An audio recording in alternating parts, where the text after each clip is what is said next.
बाद इंसान कैसे नजर आएंगे? 10 लाख साल बाद क्या होगा? क्या हम इस शख्स जैसे नजर आएंगे? शायद नहीं। लेकिन हम आज जैसे दिखते हैं उससे अलग जरूर दिखेंगे।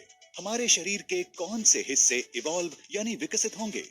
हमारे शरीर विकसित होने में कितना वक्त लेंगे? और कौन जीतेगा सबसे ताकतवर के जिंदा रहने की ये दौड़? आप देख रहे हैं क्या हो अगर, और ये है क्या हो अगर हमारे शरीर विकसित होते रहें। इंसान जो आज हैं वो बनने में हमें लगभग 60 लाख सालों का वक्त लगा था, और आधुनिक इंसान केवल 12,000 साल पहले ही आए हैं।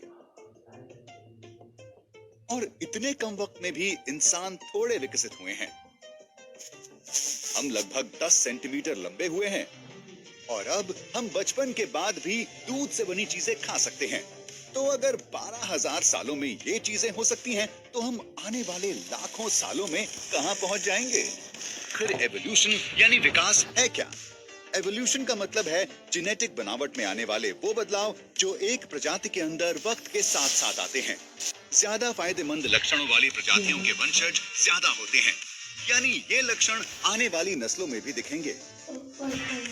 जैसे कि लंबी गर्दन वाले जिराफ जो खाने तक आसानी से पहुंच बना सकते हैं, वो छोटी गर्दन वाले जिराफ से ज्यादा आसानी से जिंदा रह सकेंगे, और इनके बच्चे भी ज्यादा होंगे जिनकी गर्दनें अपने माता पिता की तरह लंबी होंगी।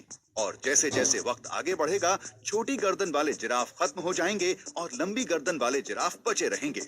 और इसीलिए आज सारे जिराफ लंबी गर्दन वाले ही हैं। तो इंसानों पर यह कैसे लागू होता है? इस लिहाज से विकास के बारे में पहले से कुछ कहा जाना मुश्किल है। जिस दुनिया में हम रहते हैं, हमें जिंदा रहने के लिए सबसे ताकतवर होने की चिंता नहीं करनी पड़ती। तकनीक ने काफी हद तक ये सब हटा दिया है। अब आपको सबसे तेज या सबसे ताकतवर होने की फिक्र नहीं करनी होती। ये 1 लाख साल पहले की बात नहीं है, जब आपको खाने के लिए लड़ना पड़ता था। रहने के लिए घर और नलों में साफ पानी जैसी चीजों ने जीवन को काफी आसान बना दिया है। आप कभी नहीं सोचते होंगे कि मैं आज के दिन कैसे जिंदा रहूंगा, लेकिन ये कुछ ऐसा है जिसकी फिक्र हमारे पूर्वजों को लगातार करनी पड़ती थी। इसकी कोई गारंटी नहीं है कि आज से 10 लाख साल बाद इंसान ज्यादा ताकतवर, ज्यादा तेज और पहले से बड़े होंगे। आखिरकार आजकल बच्चों को जन्म देना संस्कृति और निजी इच्छा पर निर्भर है, न कि हमारी प्रजाति को आगे बढ़ाने की जरूरत पर। हमारा भविष्य उन लोगों पर निर्भर है जो लोग बच्चों को जन्म देंगे, और इस पर कि वो कितने बच्चों को जन्म देंगे।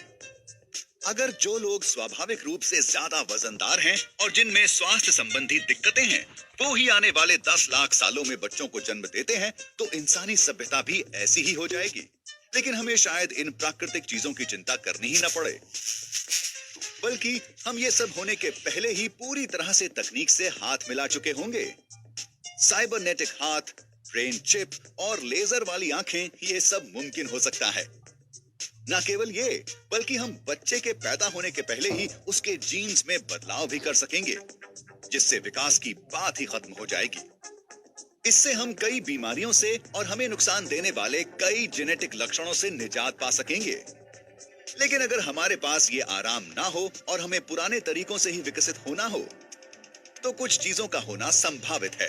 हमें बस ये देखने की जरूरत होगी कि कैसे आधुनिक इंसान पिछले 12,000 सालों में विकसित हुए हैं। हम जानते हैं कि हम लंबे हुए हैं, जिसकी संभावित वजह होगी पोषण, और हमारे दिमाग छोटे हुए हैं। लेकिन चिंता ना करें, हम कम अक्ल नहीं हो रहे, हमारे दिमाग और ज्यादा कुशल हो गए हैं। तो 10 लाख सालों में हम बेहद लंबे और बेहद छोटे दिमाग वाले जीव बन सकते हैं। क्या इससे आपको कुछ याद आ रहा है? आखिरकार इंसानी विकास को लेकर भविष्यवाणी करना बेहद मुश्किल है।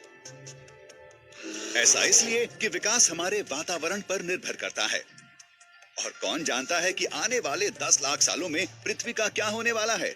हमें आग से बचे रहने के लिए विकसित होने की जरूरत होगी, क्योंकि हमारे ग्रह पर गर्मी लगातार बढ़ती जा रही है। आशा करता हूं मैं ये दिन देखने तक ना बचूं।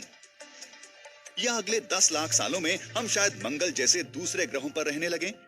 इंसान तब विकसित होने के बाद पूरी तरह से अलग नजर आने लगेंगे, क्योंकि वहां के हालात